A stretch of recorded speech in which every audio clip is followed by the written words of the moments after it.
What's going on, guys? Welcome to another edition of the Narik Chase channel. I'm your boy Narik Chase, and in this video we're going to be reviewing No Time to Die. Now, No Time to Die is the 5th entry into the Daniel Craig Bond series and the 25th film in the Bond series overall. Now, before we continue on to the review, guys, be sure to hit that like, share, subscribe, and that notification button to get the best of what we got going on this channel. We do have PayPal. We appreciate any donations that help support the channel. Let's continue on to review. I'm a huge fan of the Daniel Craig Bond series. I like the fact this is one story that's being told. I think it's a great way to see an evolution of the Bond character. Now, some people do not like that. Some people see Bond as just this suave, masculine man, and I really do appreciate that, especially in the older films. Every film is getting laid, different women, cars. But the Daniel Craig Bond has seen a bit of an evolution in every step from that.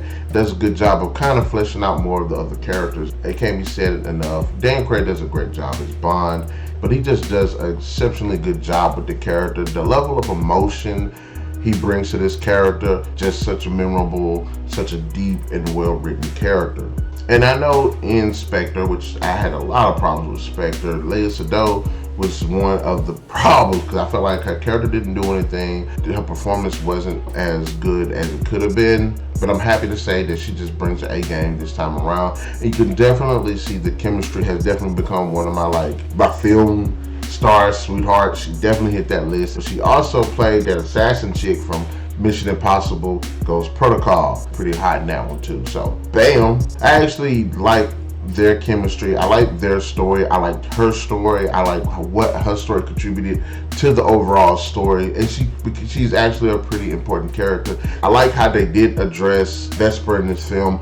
There's a lot of stuff that's going on in this movie. I do think that it somewhat did take away from the film. But Lassana Lynch is the new 007 Naomie, and I actually liked her character. Doesn't give her enough screen time. I actually figured that they would pull a Resident Evil 5 with this movie, where at the beginning of the movie, Lashana Lynch is with Bond and they are going on this adventure together. Thought they were going to kind of go with the whole feminist thing where she's better than Bond and everything. And I'm like, no, she's not really better than Bond. She's just doing things differently than he does it. But that doesn't stop her from being just efficient as he is. Armas, one of the best Bond girls that's ever been in the Bond franchise. But I can't help, I feel like her character and role should have probably been Lashana Lynch's. Again, would have given Lashana Lynch a bit more to do and flesh out the character a bit more. Armas does a fantastic job, and I really would have liked to see more from her. The film introduces a lot of characters, and it also brings back a lot of familiar characters to the franchise, and that mesh does work. But the new characters don't get as much screen time, especially the villain. The villain I thought was actually eccentric. I thought he was kind of cool. His setup I thought actually comes off as really, really cool, and I'm like, oh, he's pretty cool. And he's played by Rami Malek. Don't really know much about this guy. I've seen him in one or two things, but I like his performance as the villain. You don't really get to see what his motivations. You don't really get to see what his plan is. Technology that he ends up acquiring in the film is actually pretty smart. It's actually pretty cool. I mean, we see the potential applications that he can apply it to, but it never really goes into what he's going to do with it. A lot of the storylines feel like they do contribute, but there are some that are stronger than others. Really, really memorable scenes in this movie. My favorite scene in this movie was the force scene. That scene was intense. It was well shot. The action in the film, great. It's top tier. Some of the best of the Bond franchise. Hans Zimmer comes in with the score, kills it. The music is on point. It's very poignant. It's superb. It makes the action, elevates it to the next level. The emotion captures it perfectly. Zimmer has got to be one of my all-time favorite composers.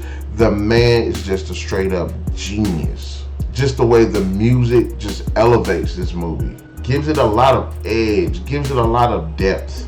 I say this, the movie does have a really good send-off. It's a really good conclusion to a really good series, but a lot of people will be pissed. And I think it goes back to people saying that Bond in this film doesn't act like how James Bond would. But let's go back to what I was saying, where this film is, this series is actually one story. So of course the character changes, he develops, he evolves, and you can see where the evolution of his character goes in this film. But it does not make him any less of a badass, because he straight up kicks a lot of ass in this film.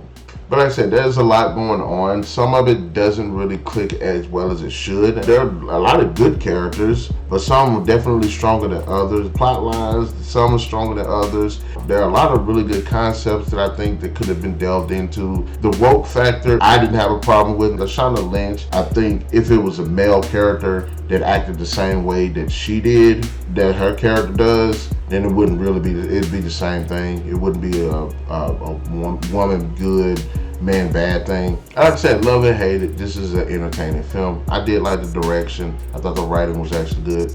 Convoluted, extremely complex, but I thought it was actually pretty good. Love the dialogue, love the one-liners. Craig completely kills with deliveries. Really like the other characters. This movie is actually one of my favorite Bond films. Like I said, yes, it does have its share of issues. I would have liked to seen a bit more from the villain, what his motivations were. Having said that, guys, No Time to Die deserves 4 out of 5.